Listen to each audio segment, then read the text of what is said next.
Brendan, you're the best. Okay, so today's conversation is called the Golden Nugget. It's all about self-worth. Oh, hello.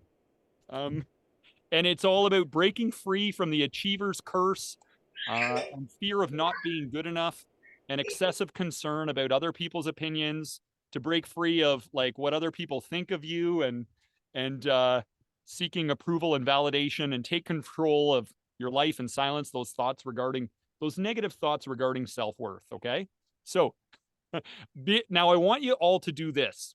Okay, I want you to be completely honest on a scale of 1 to 10. How much does other people's opinions of you matter?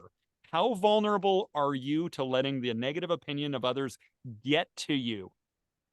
You know, when somebody has a negative opinion or makes a negative comment about you, how impervious are you to it? Right? So, 1 to 10, what would you say you're at today? This is kind of like this helps us understand where we're at with external validation, and it's a good indicator because ultimately we want to be able to create a healthy detachment to this stuff. Now, the first question I'm going to ask us, and I'm going to open it up, is why does self-image and self-worth matter? Why does this matter in the first place? Anyone have any thoughts? Is self-image and self-worth the same thing, or can they be separate things? Well, one leads to the other.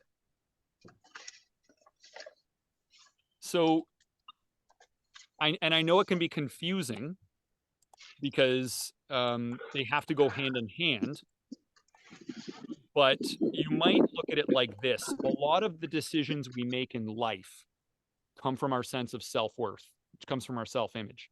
It shapes how you feel and what actions you take. It determines what behaviors you do in order to align with your identity. For example, if you undervalue yourself and you don't think you have so much self-worth, you end up in relationships or jobs where you are not treated with that much worthiness because that feels consistent Oh, you don't say. because of psychological congruency. And the brain prefers the comfort of familiarity, even if it's painful. Okay. So when you have a positive self-worth, we exude confidence and attract people who value and respect you. So in order for us to really unlock our higher potential in this lifetime, we need to be able to create this bulletproof self-worth. It is a poor self-worth is the root cause of so much of our problems and issues in life because it comes out in all kinds of weird ways. Insecurity. Think of all the different ways insecurity comes out, right? Now, where does self-image and self-worth come from? Anyone have any thoughts on what are the sources of our self-image and self-worth? Our beliefs. Yep. Yeah, various sources, our beliefs. Patty, any thoughts on where this stuff comes from? Well, our beliefs can, I mean, where this from can be internal or external. Can True. be from our parents, could be from, people who are mentors or people in a position of influence in our lives. And it also can come from within and how we have been conditioned to think of ourselves. Love it. Yeah, love it. Yeah. So yeah, it can come from our perceptions of what others tell us. You know, what you tell yourself, past experiences, media influence, self-labeling, and it's not something we totally chose for ourselves consciously. It's the result of unintentionally picked up things without our awareness or approval. And it's based on beliefs, as Charmaine said, not necessarily truth. So we need to be mindful of how we form these beliefs, challenge the negative ones, and emphasize positive ones that empower us. So there's three attitudes we're going to go over in today's conversation. Three very, very important attitudes that can help us break free from this toxic self-worth stuff. And attitude number one is we need to decide who determines our value. You know, does it come from within, or should we let others determine our value for us and seek their validation and seek the approval of other people as we've been trained to do? So let's go with this. The most important question we can ask ourselves, and we'll go around and everyone can share on this one. Why is it a bad idea to let the outside world determine our worth and value? Why is that a bad idea? Joel, why don't we start with you? Why is it a bad idea to let the outside world determine your worth? Well, it's always changing. It's like being in a boat tossed in the ocean. Like it has, if you're just going by what other people tell you, obviously there's a million different opinions about things out there. So you'd never have any grounding in everything. You'd always just be the current. You wouldn't have any center or any identity or any self sense of who you are. You're right. You're right. So public opinion changes all the time. One day they love you, the next day they hate you. Sometimes the public loves to put you on a pedestal just to knock you off.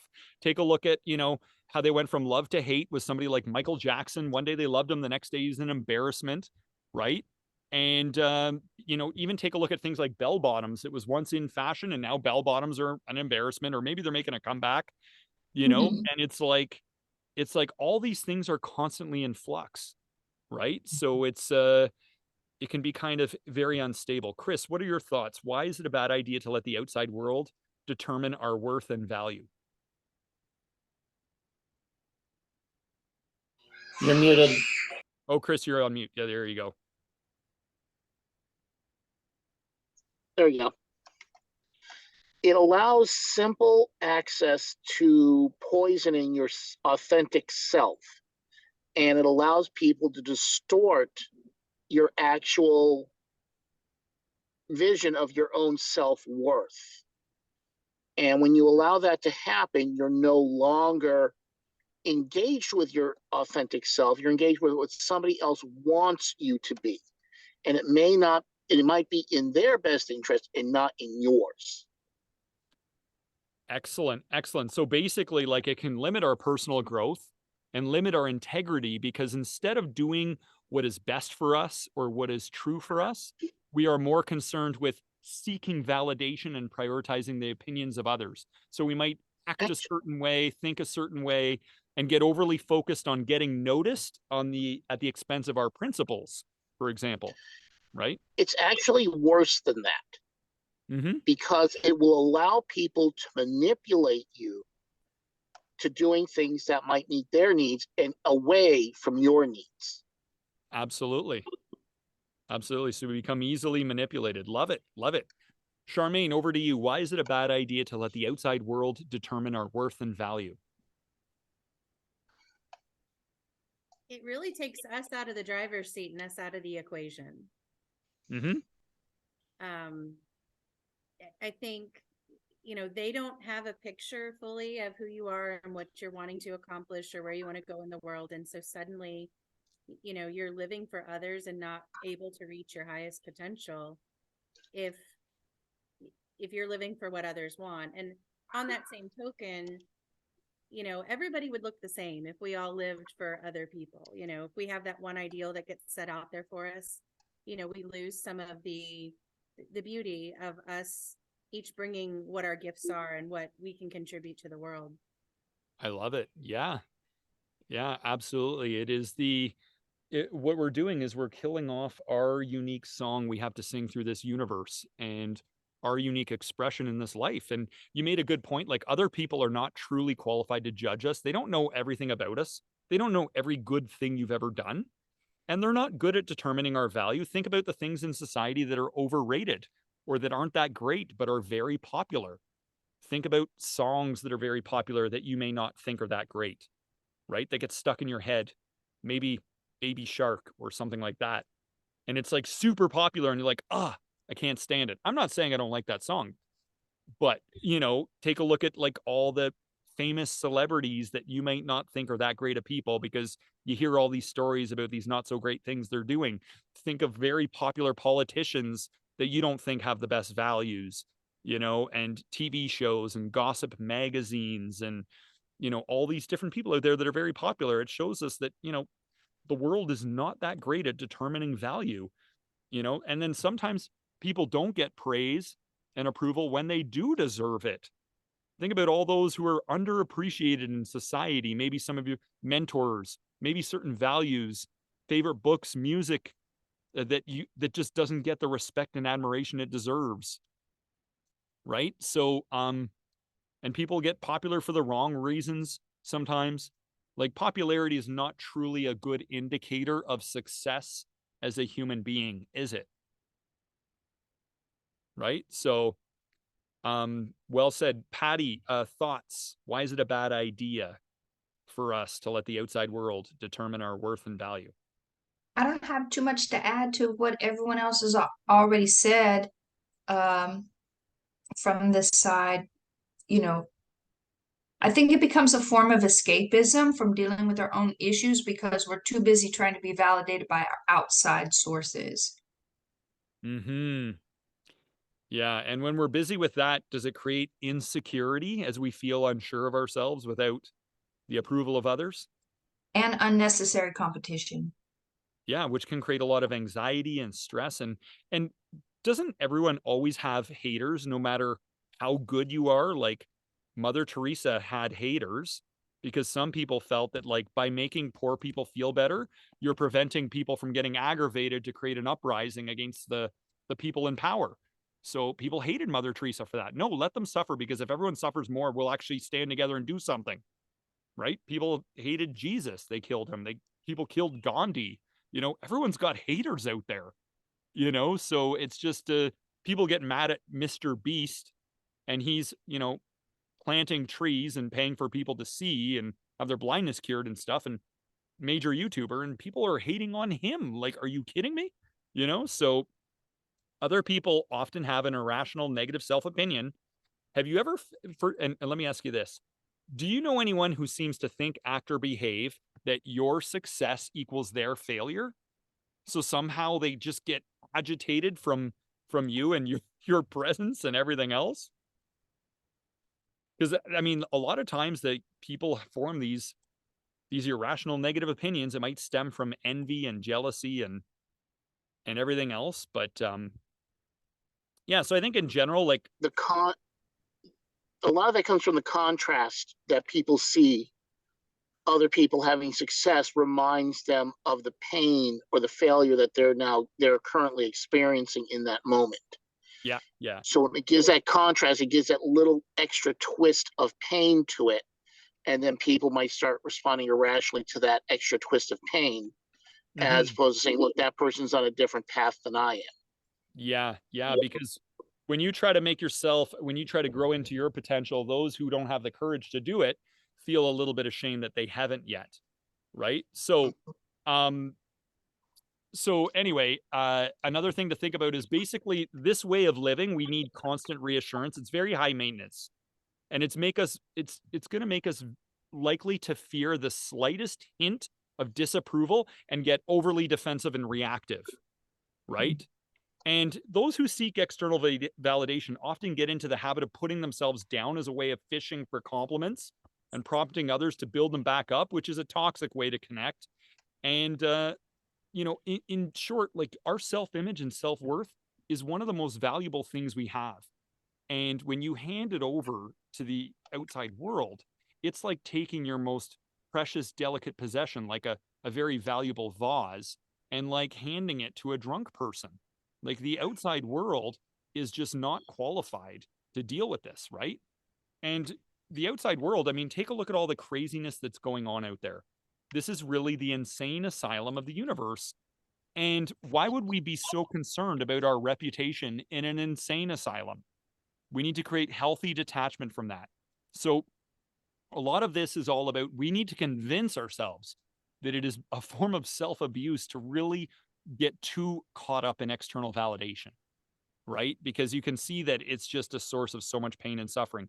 Now, what benefits and advantages does it have if your worth and value comes from within you instead?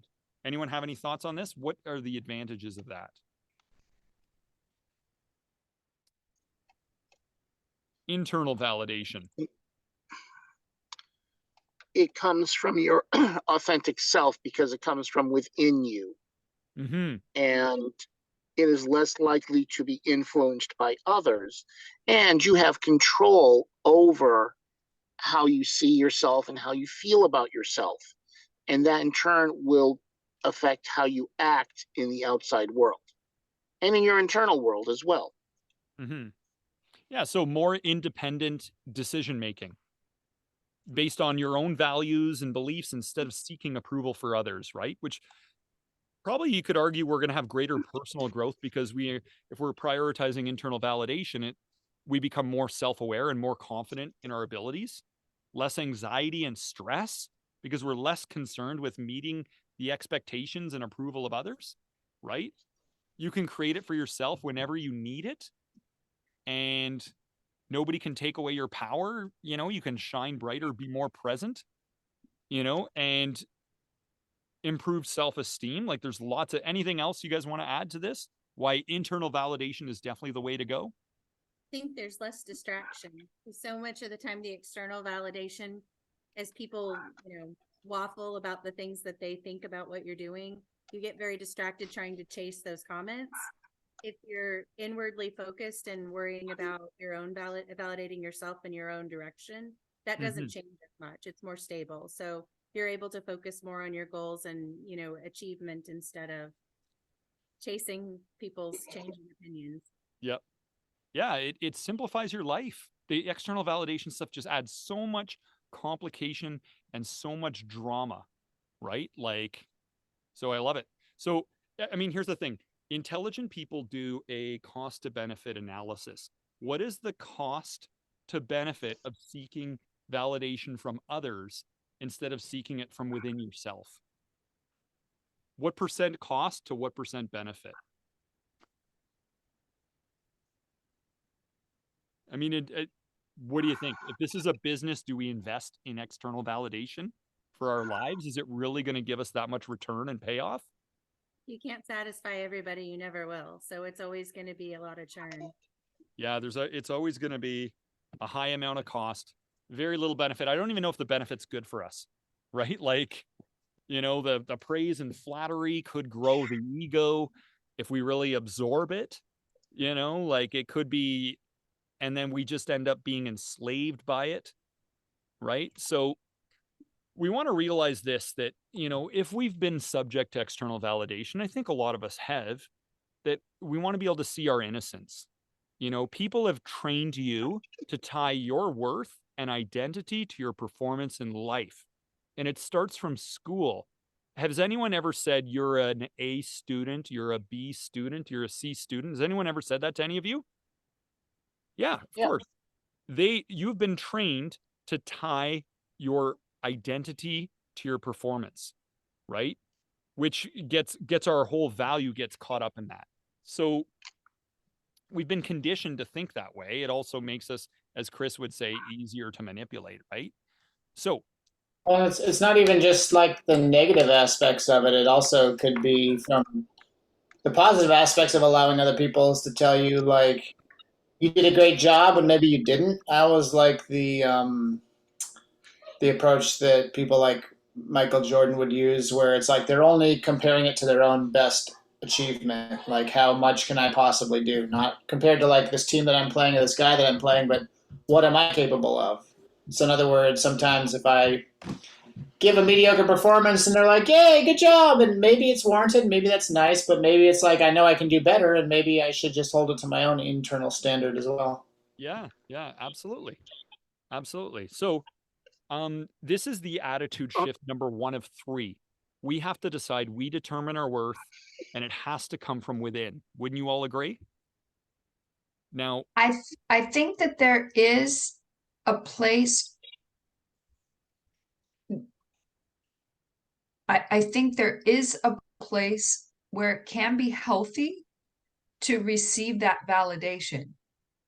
For example, if I'm a child who has lived in a bubble or a certain religious sect or something like that, and now all of a sudden I'm out of that environment, and now I'm seeing another side, of things, or where I've been in an abusive home where there's been a sense of worthlessness, trouble being able to regulate emotions as a result because of whatever. I think we see external validation coming from bad things too, for example, that's how we can get wrapped up in drugs, alcohol, pornography. There's other external things that allow us to cope. So there's behavior patterns, I think, that are there, good, bad, or indifferent, but all of us have relied on external validation from the time we were born. So I don't think that everybody and then I'll speak at it from another place too. It's one thing to receive feedback, it's another thing to receive validation as well. So this is my second point. So I think that sometimes external validation, wanting it, is healthy. But I also think that the need for the appreciation and the validation creates a void for us, and that can become very unhealthy. I think there are more unhealthy reasons to seek out external validation. So that's one side of it. The other side of it is, there's a void somewhere in someone's life when they're needing that consistently. I dated a guy for like 9 months, and he had such a deep rooted need for female validation because he didn't get it from his mother growing up, and he was rejected by her. So that insatiable need for him to be validated led to this female adulation. Always. There's nothing healthy about that. But if I'm throwing myself out there as a business person, and a solopreneur, and I go to Joel or Chris or Charmaine or you, and I say, hey, I just got this new contract, I'm super excited about it, then I would hope that you would encourage me, show me the appreciation, and support me in that as well. So I'm speaking to it, but Brendan, you do such a great job, like encapsulating my thoughts, because I talk in order to think, and you think before you talk. Okay, so I would say this: the great definer here is support and encouragement is one thing we can all benefit from. Support and encouragement. Our worth is always best if we're always going to be most empowered if it's coming from within, because it's always going to create neediness on people who are not advanced enough to handle such a valuable, fragile, delicate thing as our self-image and self-worth in this crazy world, right? Support and encouragement, of course, and we all benefit from that. I would say that's very different than our self-worth and in value, because, no matter what, it all comes down to seeing the highest potential in people and honoring that no matter how they're showing up in the world today. And we can support and encourage them there as well. So I think that's what I was saying. Yeah, for sure. So I think, one of the things is we want to have healthy detachment to the opinion of others. It's one thing to take in that support and encouragement in a healthy way, but we need to have healthy attachment to the opinion of others, because external validation can be a hollow of victory. It can be like a bad drug addiction where you always need your next fix, kind of like this guy you're talking about. Other people are not qualified to judge you. They don't know your full story. You would never hand a very expensive, delicate item to a drunk person that's not qualified to handle it. What do we care about what our reputation is in an insane asylum? These people are not qualified to appreciate your true worth, because a lot of people have psychologically damaged values in this world. External validation can lead to self-betrayal. We give up our values and principles in order to be in the good opinion of other people, and that's where we really get trapped. It becomes a major distraction in fulfilling our purpose. So I think it also becomes a mental health issue eventually. Of course. It really messes people up. So I think the key thing is have one perspective, one thing you can tell yourself that can anchor you back and break that pattern when you decide you're putting too much value on what other people think of you. We need to just be able to snap out of that spell when we get enchanted by this idea of external validation. So that is attitude number one. why don't we go on to attitude number 2, which is, how will we determine our value? How will we determine our value? What factors do you base your self-esteem on? People use things like your weight, your income, your physical strength, academic performance, job success, social status, accomplishments, relationships, popularity, even the neighborhood you live in. You know, we need to consider also what gives us the best cost to benefit analysis based on what we base our self-worth on. Because a lot of these things are fleeting too, aren't they? They're kind of lousy indicators of our worth in many ways, right? Like, just because you gain some weight doesn't mean you're less valuable, right? Or just because you lost your job doesn't mean you have less worth and value. And a lot of times when our self-worth gets tied to all these fleeting things, it can mess us up and set us up for disaster.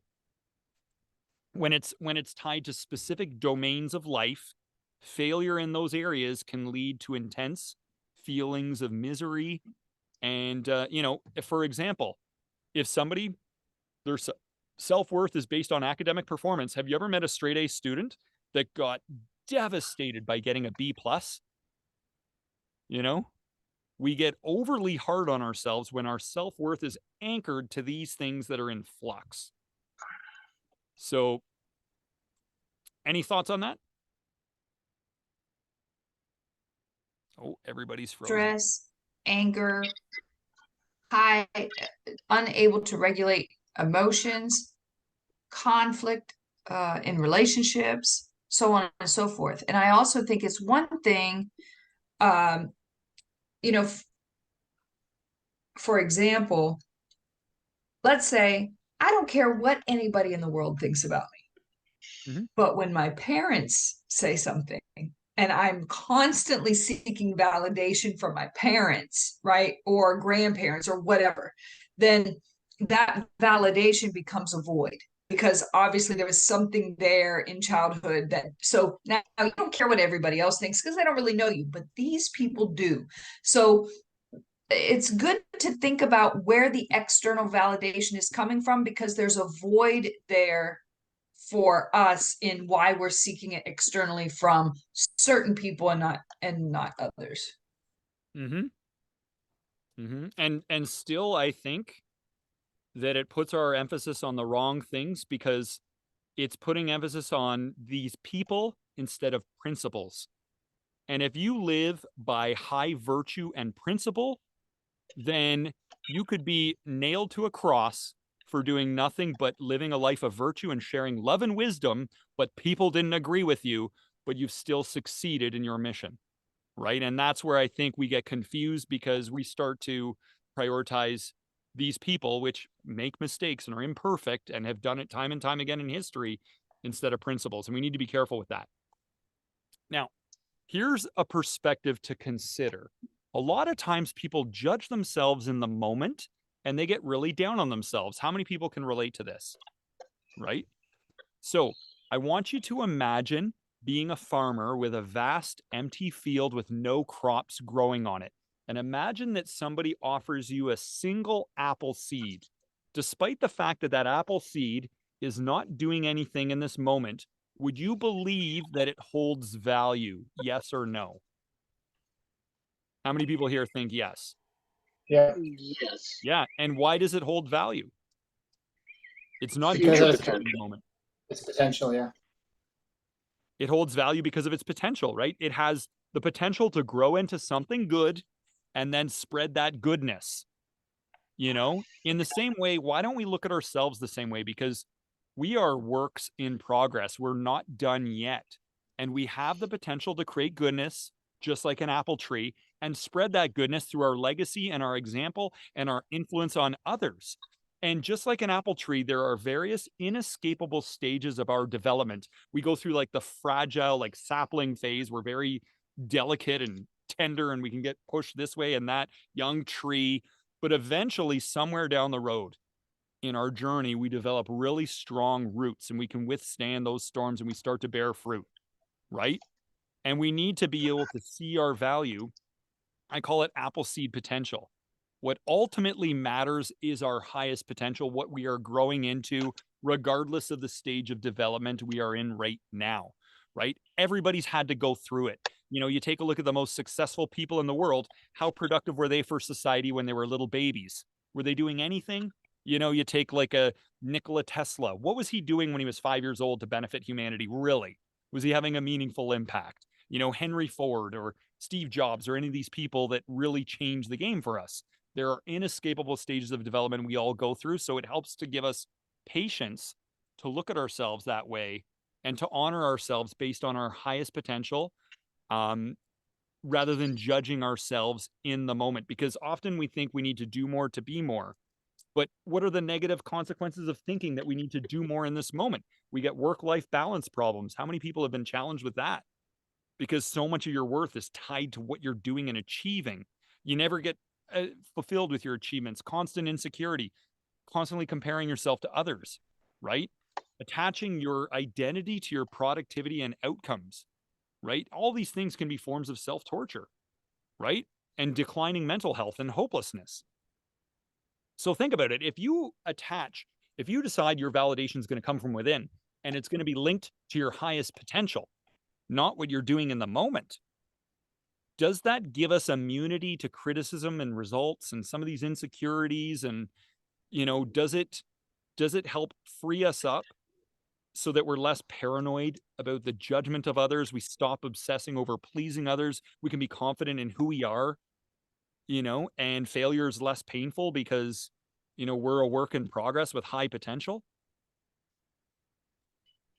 And also, I think the judgment around our feelings as it relates to the external validation, Mm-hmm. that can get really wonky if you're seeking so much validation externally. Now you're looking to always validate your feelings, so you're not even, you know, you don't even know what you think, let alone what you feel. Yes, yes. And that's a really good point because your thoughts and your focus determines your feelings and emotions. And if your thoughts and focus are being tossed this way and that by a constant need for reassurance and approval and validation and people pleasing and all the other stuff, well, guess what? You're going to have all these suffering emotions that come along with that, like never feeling good enough, never feeling fulfilled, feeling like something's missing in your life. And it's going to be an emotional roller coaster. And we need to get to the point of greatest leverage. And the point of greatest leverage is our self-image and self-worth and how we construct that. And so I think a big point here is we have to decide that we determine our worth, and we do it based on our highest potential and not our performance in the moment, because it's all about where we are ultimately going, not where we are right now. And we need something to remind ourselves to equate our value to our highest potential. We can tell ourselves, you know, my value is not based on what I do, but what I have the potential to do. Or where I'm going is more important than where I am right now. Or just like a seed, what I ultimately grow into is my value. And I don't even know my highest potential yet. Or just like an apple seed, if I'm doing nothing in this moment, I can eventually flourish and create goodness. I'm a work in progress with high potential. My value is my highest potential, which can have limitless impacts across all space and time. You know, you could tell yourself, I'm a seed of goodness with incredible potential waiting to bloom, you know, unlimited potential to create goodness in this world. You know, my value is not based on the opinion of others, but the infinite potential inside me. This is a healthier way for us to move forward in this journey, because this stuff will hold us back big time. It leads to the achiever's curse, right? Which, you know, a lot of ambitious people can get, and they become like tortured souls, right? So let's go into, so that's attitude number 2. Attitude number 1 has to come from within, not without. Attitude number 2, base it on your highest potential, right?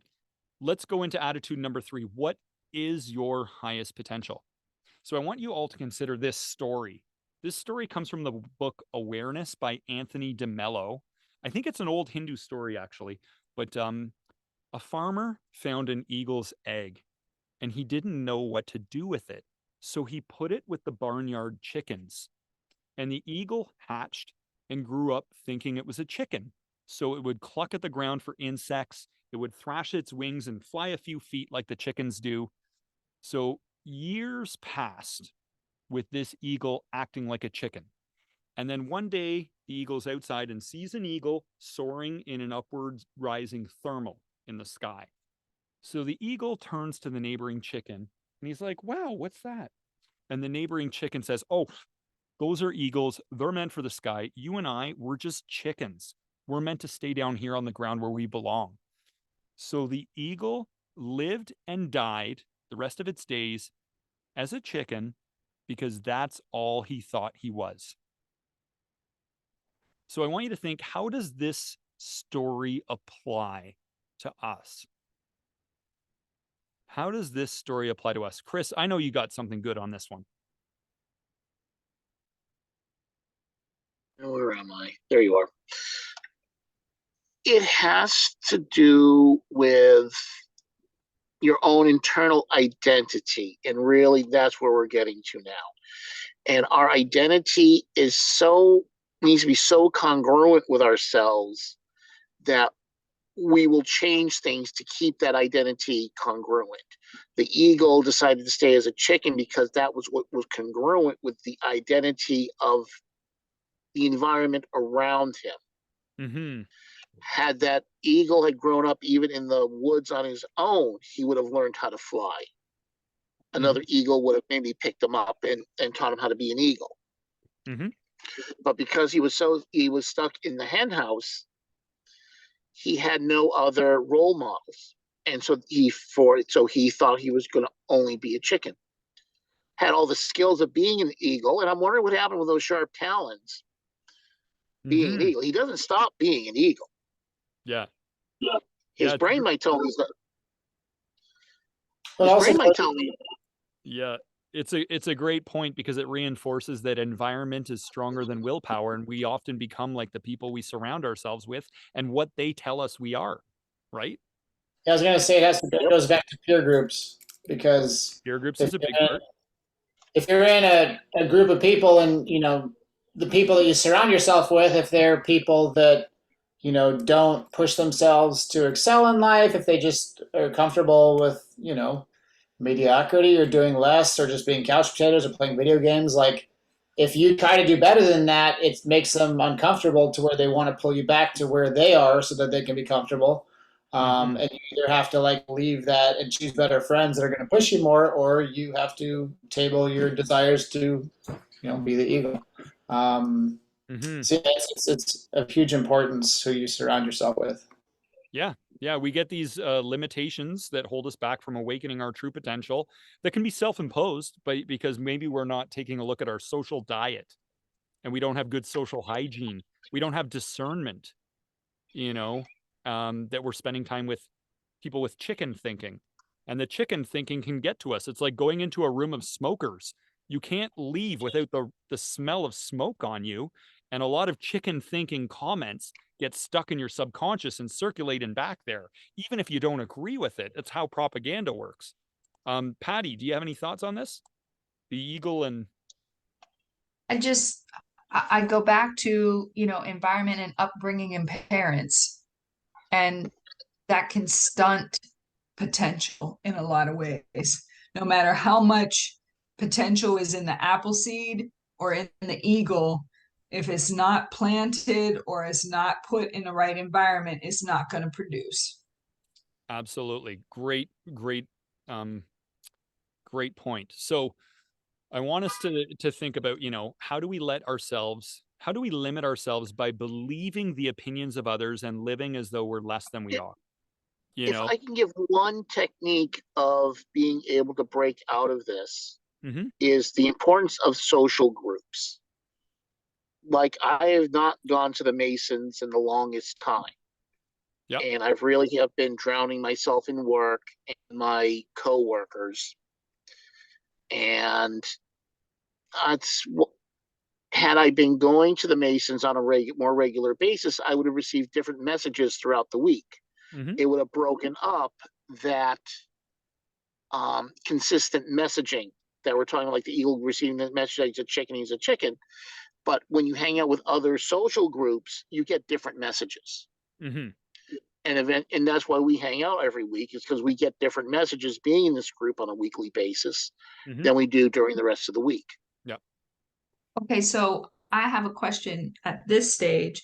So we have this eagle who's in an environment where its potential has been stunted.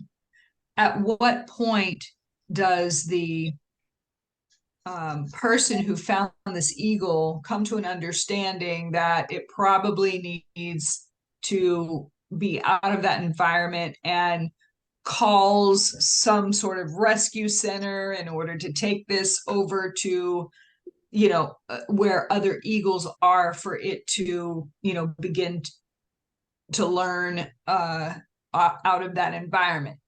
Now, all of a sudden, what we've introduced is external validation, have we not? We still do not want to encourage external validation, and we want to encouragement and support.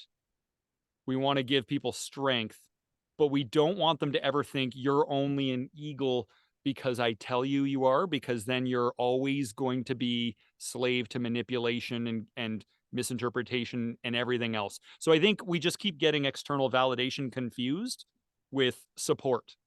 And they're Okay. two So distinct. now let me hit this from a different angle. So I am a woman who has been born and raised in the Middle East. I have to be covered from head to toe. That's all I know. And now all of a sudden I'm introduced to social media, and I'm seeing that women don't live like that everywhere else. And so now it's forcing me to see that I've been robbed of my rights in who I am as a woman. And so now I can begin to press up against that within my society, in order to have my potential that's been stunted because I'm a woman, validated, I guess. Okay, so I think I understand what you're saying, and what I can tell you is this, okay? The whole idea of limiting ourselves to an identity of human nature is chicken thinking to begin with. Just telling yourself you're a human being is actually chicken thinking. Now, the reason I'm telling you this is because somebody who is living out that experience, a spirit that is living out that human experience, being a woman in an oppressed country, being able to shift your perspective and identify more with your divine nature can give you more strength and resilience in challenging times. Because a lot of times, if you look at the people who have endured and made the best of these situations, it's because they were relating to something greater than what's on the surface. Even Jesus himself said, my kingdom is not of this world. I'm not relating as a human being and that this is the be all and end all. I'm here for something greater. So what I would do is actually, I think that's a good segue into the next part of this conversation. I want you to think about, everyone think about, who do you consider to be humanity's all-time MVP, the most inspiring person in all of human history? Now, you might think of a spiritual master, a philosopher, a leader, somebody that mastered a field of life that inspires you, right? So people might think of like a Nelson Mandela, Martin Luther King, a Gandhi, Yogananda, Jesus, King Solomon, maybe even like an Aristotle, Muhammad the Prophet, Mother Teresa, whoever you think, right? So throw it into the chat who you think that would be. Humanity's all-time MVP that did the most successful job living a human life. Throw it into the chat. If you had to nominate someone right now, who would it be that inspires you the most, that you think did the all-time best job? Right? Take a moment that you are most impressed with. Right? So now what I want you to imagine is this. Visualize this scenario. You fall asleep at night, and instead of dreaming, you sidestep into a different dimension of consciousness where you're fully aware that this is what's going on, and you find yourself walking upon the grass, and you stumble across a small school building, and standing beside it is the person you admire and respect most in all of human history, the person whose name you threw into the chat. Now, as you approach this being, you realize that in this alternate dimension, they have no recollection of who they were or the impact they had back on Earth. Now, I want you to imagine with great enthusiasm, you try to remind them of who they were and what made them so great. What would you tell them about the kind of person they were? What kinds of things would you say to them? Throw it into the chat. How would you try to trigger their memory? What kind of person were they when they lived their human life? You could remind them of their unique talents and abilities, the impact they had, the way in which they inspired and motivated those around them, the legacy they left behind. You could speak to their inner strength and courage or kindness and compassion, or the way they embodied their values and beliefs. So what kinds of things would you say to them? You'd be like, oh my gosh, you're the person, you were so-and-so. You did this, this, and this, and you made people feel this way, and you had this impact on people, selfless, inspiring, caring, right? Great. Love it. All those different things. Okay, so I want you to imagine that you're doing this with great excitement, telling them who they were. Maybe they helped people overcome their struggles and find hope in difficult times. Maybe they used their influence to speak out against injustice and inspire change. Maybe they showed compassion and understanding towards those who are struggling or suffering, right? Whatever it is, I want you to imagine that they look at you deep in your eyes and they are piercing your soul with their eyes. And they look at you and they say, yes, I know who I was. But in the same way I had forgotten who I was, you have still forgotten who you really are. Something to think about. Now, a thought to ponder is that the same potential accessible to any human being is accessible to you if you commit to realizing it, because the human spirit can triumph over just about any pain or problem. It has before and it's done it again. So let me ask you this. What's your name? If someone were to inquire about your actual name, what would you say your name is? Right? You might say, oh, my name is Brendan J. Fox, or my name's Joel Belmont or Patty Baker, right? That'd be the logical thing to do. But that's chicken thinking. That is not eagle thinking. This was just a label bestowed upon you by your parents. And we use it as a convenience in human society, but you were not born with such an identifier. We don't know what our true name was before we entered this dimension. It's chicken thinking. And then I might ask you, describe your parents. When you think of your parents, you may think of your human biological parents, right? That'd be the common thing to do. That's chicken thinking again, right? Did they truly create and design you, or did they merely facilitate your arrival in this dimension? Did your parents choose your eye color, hair color, your unique personality traits, or were you just as much of a surprise to them as the eagle was when it hatched amongst the chickens, right? We might consider that we were consciously crafted by an intentional and intelligent force from another dimension before our arrival here. As Pierre Teilhard de Chardin once said, we're not human beings having a spiritual experience. We are spiritual beings having a human experience. In other words, we are eagles having a chicken experience. The eagle identity is your highest potential waiting to be realized. So we might trace it back and think, okay, well, who or what created you before your parents conceived of you? And you might use the word God. You might use higher power, divine mother, mother nature, Allah, universe, supreme consciousness, right? The essential essence, Brahma, Elohim, Jehovah, whatever conception works for you, right? In this way, one could choose an eagle identifier. And you could say, I'm actually a child of God, if you would use that term, or whatever you believe created you, right? So, and various spiritual teachings emphasize the idea that the self is more important than a mortal body in a single moment of time, right? So we want to take a look at this. Okay, if you are a child of the creator, well, what's the creator's highest potential? If you take a look at the creation around you, does the creator have a potential to exhibit 10 out of 10 creativity, 10 out of 10 love, 10 out of 10 hard work, right? Just take a look at all this, right? Instead of identifying as a child of your parents, chicken thinking, you know, if you considered yourself a child of God, what is your inherited potential? If you choose to be, can you not exhibit 10 out of 10 creativity? Can you exhibit 10 out of 10 love? Can you exhibit 10 out of 10 hard work? Can you exhibit 10 out of 10 focus, 10 out of 10 discipline, 10 out of 10 resourcefulness at times? In summary, do you have the potential to excel at every virtue of character? Something to think about, you know? So if you think back to the things you said about humanity's MVP, and, you know, we have some comments in there. They were selfless, inspiring, caring, their nature and behavior, putting integrity first, always working from a place of love, freedom, and justice. Trailblazer, you gave your life to save, save for eternity. You taught people how to love their creator, love others, and demonstrate self-love.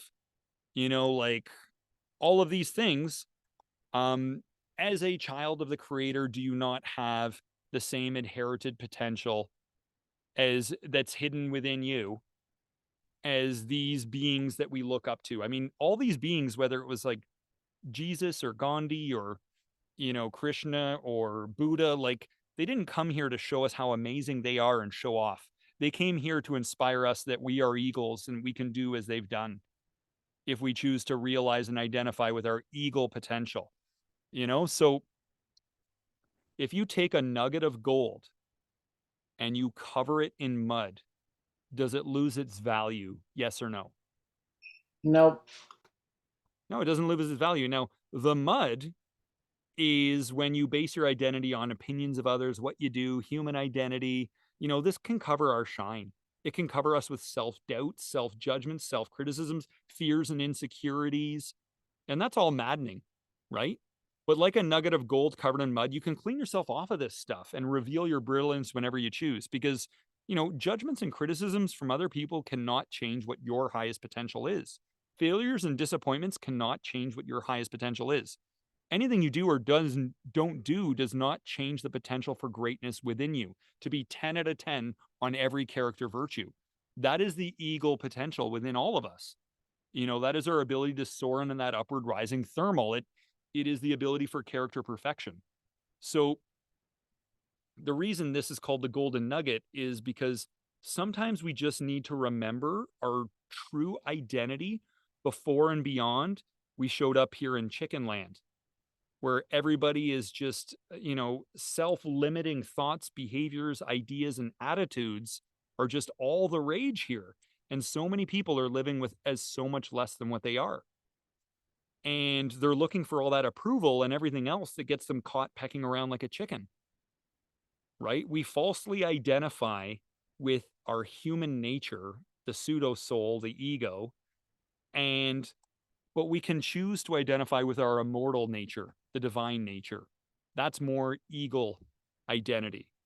So think about this. Imagine you completely empowered yourself with these three attitudes. I determine my worth and value. It's based on my potential. And my potential as a child of the creator is to be 10 out of 10 on everything good, just as the greatest people in human history have demonstrated. I can live those values. I can live those virtues and see how it plays out in my life, right? Imagine you did all that. How good would it feel to live embodying those three attitudes? What difficulties would you be free of if you really committed to those values?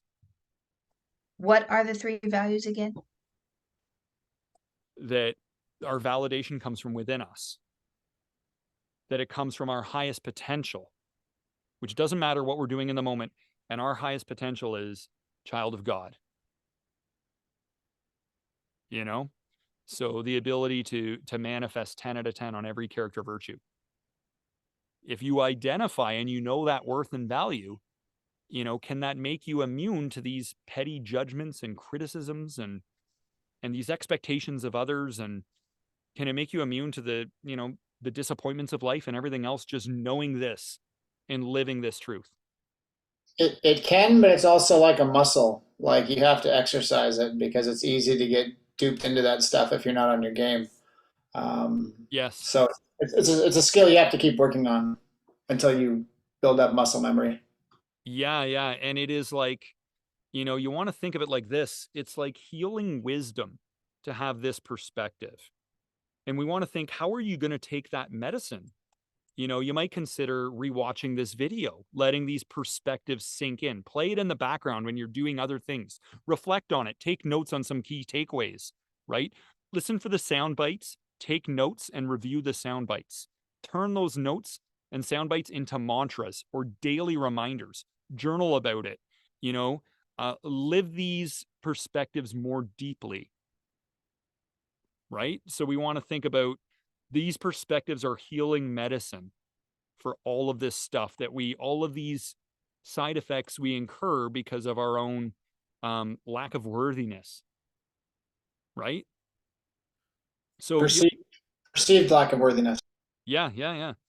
So I would submit to you, you have a purpose in life. Your life matters. Your ability to serve your purpose will hinge on your self-worth because that determines how you show up in the world, what decisions you make, what's acceptable to you, what's not acceptable. You will live like a chicken or an eagle, right? If you think I am what I do, or I am how much money I make, or what job I hold, or what neighborhood I live in, chicken thinking, right? You look at everyone, they're keeping their focus on the ground. They're not flying very high. They're keeping themselves down, getting into these unresourceful states, these unresourceful attitudes, bringing themselves down, feeling lousy all the time, right? You're not going to soar very high when you're making yourself feel lousy about your worth and value. So we got to remember, you define your value, not others. Your value is your potential, not what you do in the moment. You can think and act like a chicken, but you're still an eagle with eagle potential, just like humanity's MVP. You're not a human being. That's a chicken identifier. You're a child of the creator, a spiritual being having a human experience, and your potential is untouchable by anything in this world. You need to stay in touch with your highest potential and anchor yourself in it to move forward the best you can. Right? Now, sometimes people will give resistance on this, but they could say, but I won't get as much done if I don't put all that extra pressure and stress on myself. Maybe you can use that as a motivator and it can work as a short-term motivator, but you can be even more resourceful if you aren't using fear and desperation as your motivational fuel, because that stuff can wear you down and run you ragged. You can move forward and do your best without crippling self-limitations and draining emotions as your motivational fuel, right? And that would be the one major objection I would get on this. So let's go into some thoughts. Who has something they care to share? Chris, why don't we start with you? You threw some things into the chat there. When you're in that flow, people call it flow state or alpha state, and everything is just firing in all cylinders, these external issues and external people no longer matter. That you're playing such a different game that their input is no longer valid. And that means even when their input comes in, it is then invalidated and rejected. And then you still maintain your strong state. And I think that's when you happen to be doing, as a matter of course, is giving yourself that internal. You're going by your internal values. You're playing your own game at your own level. And then when people start to interact and try to make it, complain about it, it doesn't matter because you're in such a strong state. Their criticisms, their labeling can't even keep up with where you're at mentally. Mm-hmm. And it's being able to maintain that state is really what matters, because it doesn't matter about trying to deflect that. If you're already in that state, it doesn't matter anymore. It doesn't matter what they say. It doesn't matter how much they put you down or how frequently. It matters that you maintain that state. And as you do things, as you are more productive at work, more productive in your life, more productive emotionally, You're a completely different person, a completely different identity. You are that eagle. Mm-hmm. Even if you're in the chicken coop with the chickens, you're still that eagle. Mm-hmm. And when they start to act like chickens around you and you show them those talons, they'll back the fuck off because they Mm-hmm. knew who the Chris, hell you are. Yes, ma'am. Chris, I want you to speak about this external validation and internal validation as it relates to the book that you read by David Goggins, because that kind of hits home for me as I think about somebody who has potential, but it was thwarted during his childhood and how he was able to manifest out of that. David Goggins' potential was always there. David Goggins' potential is actually within all of us. We share the same nervous system. We share the same brain. We share the same blood. It still runs oxygen. It still removes carbon dioxide. We still have the same bodies. And as David Goggins went through his life with the constant horrible environments and horrible things that happened to him, and it did manifest himself in his weight, in his identity of himself. But then when he realized that there was something better, that there was an eagle out there that he could use as a role model, what do I need to do to become that eagle? He sacrificed himself to get to that point. And as he did that, he became a stronger person every and he started to change everything about him, and he had to, and that was very hard for him to do. It was not easy. He really had to relearn how to read. He had to learn how to learn. He had to learn things that he had been cheating and getting away from himself.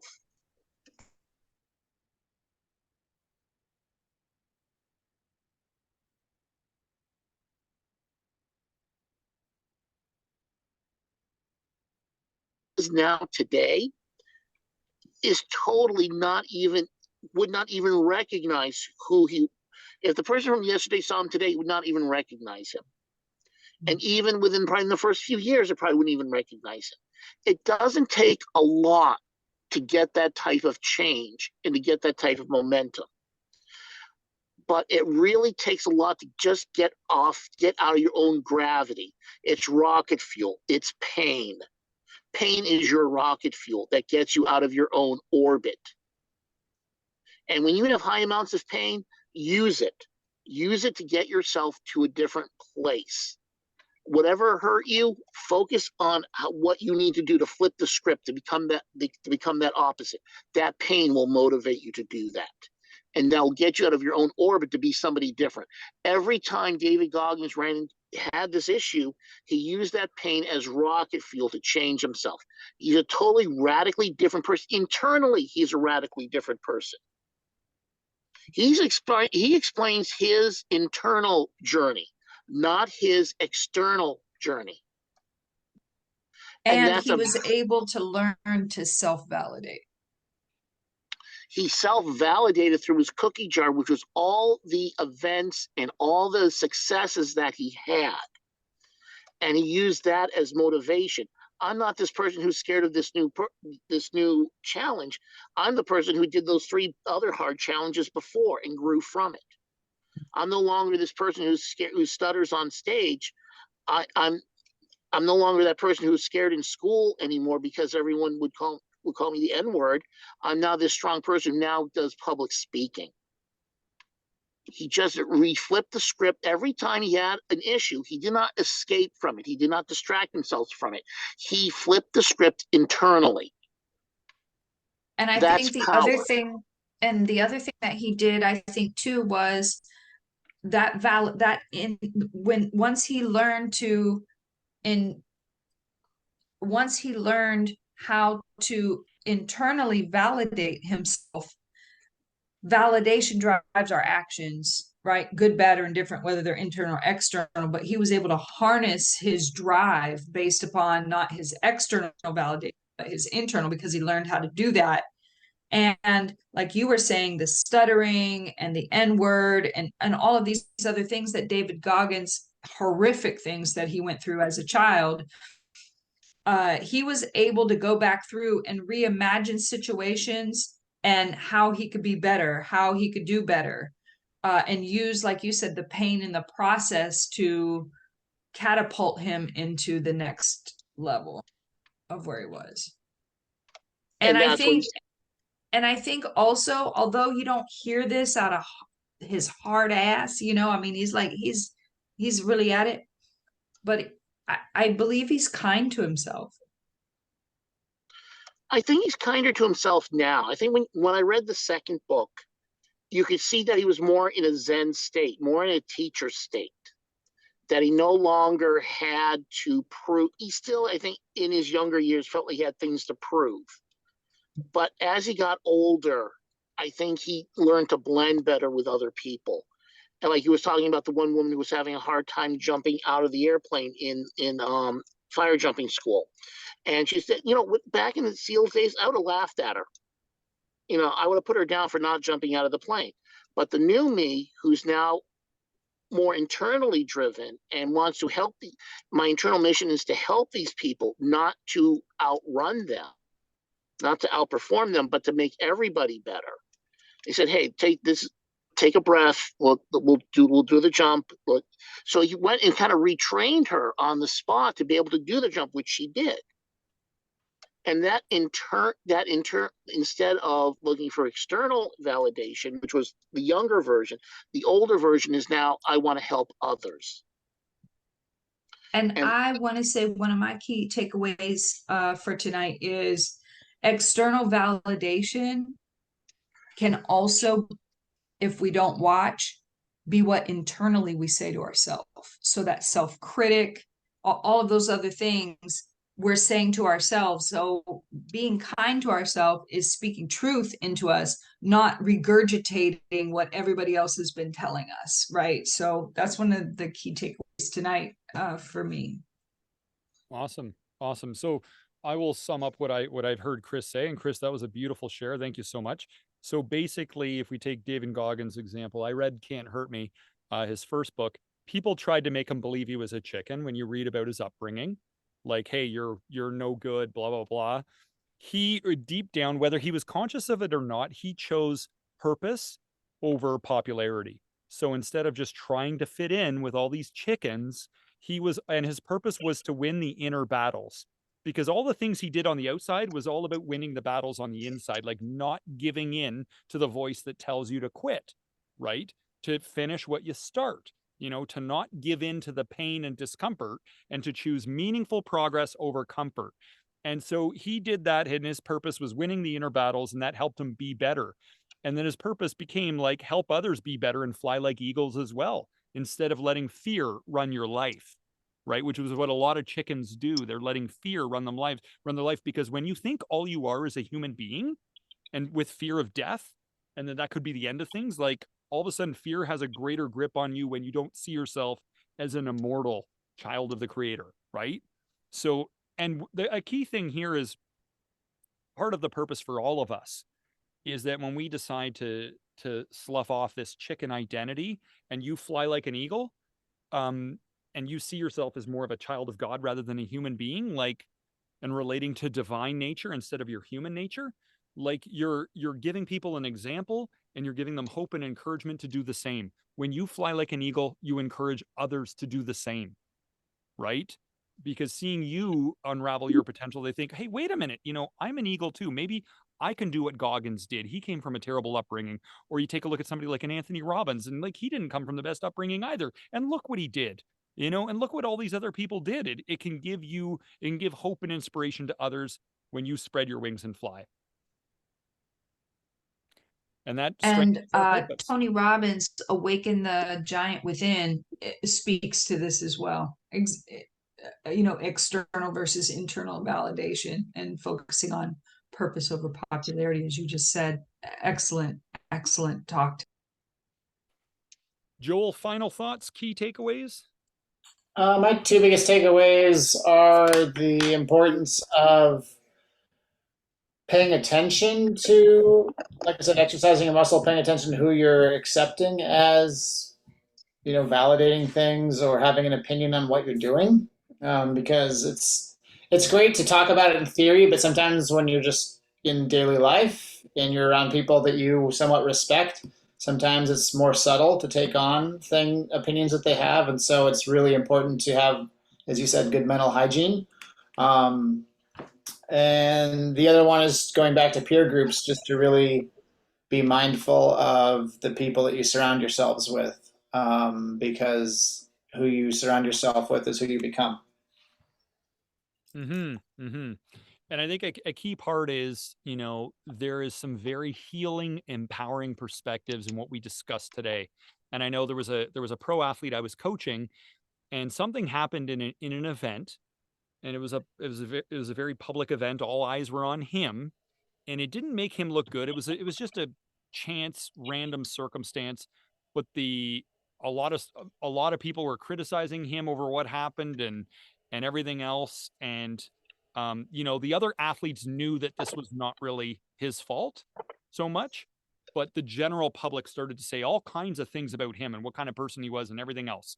And he told me, he said, I didn't win that match, but it was the greatest inner victory, because normally having all the media and all the fans and all these people think all these things about me would have destroyed me. But because I determine my worth, it's based on my highest potential, and my highest potential is to be a 10 out of 10 on everything. I was untouched by it. And I know that at an earlier phase in life, with the old attitudes I had, the chicken thinking attitudes, it would have destroyed me. And so it was a major victory that gave him resilience against that life experience. And I think we can all give ourselves that gift as we go through chicken land here in the insane asylum of the universe. We need to not forget who we really are before and beyond these flesh suits that we're donning. So a big thing is just make sure that you remember what needs to be remembered, because mental laziness and forgetting these things is one of the inner battles we could lose if we're not careful, right? Obviously having careful foresight on what could go wrong, we could forget this stuff and start thinking like chickens if we're not careful. So we need to just stay in touch with these insights in order to have strength for the journey ahead. Charmaine, are you still there? Did you have any key takeaways, anything? Okay, I think she's off. All right. So yeah, she was on a call. Okay, perfect. Awesome job out there tonight, everybody. I think this is all a great gift you have given to anyone who may watch the recording in future and benefit from it, because we're all just eagles remembering who and what we were before we started to pretend to act like If I chickens. could throw one thing in, Yep. um, I think really also a key takeaway from tonight was also the importance of having variety of messages. I think a lot of us get stuck in a rut because we get stuck in a routine and a daily routine. So we hear the same messages, we have the same emotions, we have the same foods, same nutrition, same exercises all the time. But by having a variety of messages, both good and bad, and a variety and having experience of a variety of emotions, both good and bad. And I think a lot of us forget that part, to have the variety when you get stuck. Mm-hmm. So I just want to bring that up as the importance of having a variety of different experiences and emotions in your life to help stay out of these ruts, so that you can realize your fullest potential. Mm-hmm. Mm-hmm. Love it. And I would encourage people, just be patient and gentle with yourself. Just like apple seed potential, there are inescapable stages of development, and I want to encourage people not to harshly judge themselves on any chicken behavior and thinking that's happened in the past, because everything you did, all the things that you might negatively judge yourself for, they all seemed like a good idea at the time, didn't they? Right? They all seemed like it. Dating this person seemed like a good idea. Taking this job that didn't work out seemed like a good idea. Having 12 beers on that Friday night seemed like a good idea, whatever it was, right? The key thing to remember is that we are all doing the best we can with what we know at the time. And when we know better, we do better. And our negative life experiences and all these mistakes and everything are part of that inescapable stage of development, because we learn best through experience. And when we learn through experience, the wrong way of living leads us to the right way of living. It makes us receptive to the right way of living. It makes us appreciate the right way of living. As you said, Chris, the pain is a rocket fuel for a new orbit. And paying attention to the outcomes of our experiments with different ways of living and how it didn't work out moves us on track with where we should be going. And that's part of the eagle's journey. Okay. So, and in the same way that we want to look at ourselves like this, I'm going to encourage all of you to look at other people this way. And this is what I always challenge myself to do, is no matter how somebody is thinking and acting and how you might find it unacceptable, annoying, frustrating, or unfortunate the way that someone might be behaving, remember that at the end of the day, they are an eagle too. They might be really hypnotized into thinking they're a chicken and acting like a mean, rude chicken or whatever. But at the end of the day, they have a potential to be 10 out of 10 on every character virtue, right? So we want to see the highest potential in others as well. And that frees us from the negative judgment and stuff, so that, everyone deep down has our deep respect, because, they're at their own inescapable stage of development in growing into their highest good, wherever they're at. It's all about respecting the reality of others, where they're at in their journey, knowing that they are eagles too, right? There's no chickens here. We're all just eagles pretending to be chickens. Okay. So let's do this. We're going to do friends forever on 3, fist bump, group hug. We're out. Okay. Everybody ready? Woo! 2, 3. Friends forever. Friends forever. Friends forever. Enemies never. Never. Love you Have a guys. great week. Have a great week. Be blessed.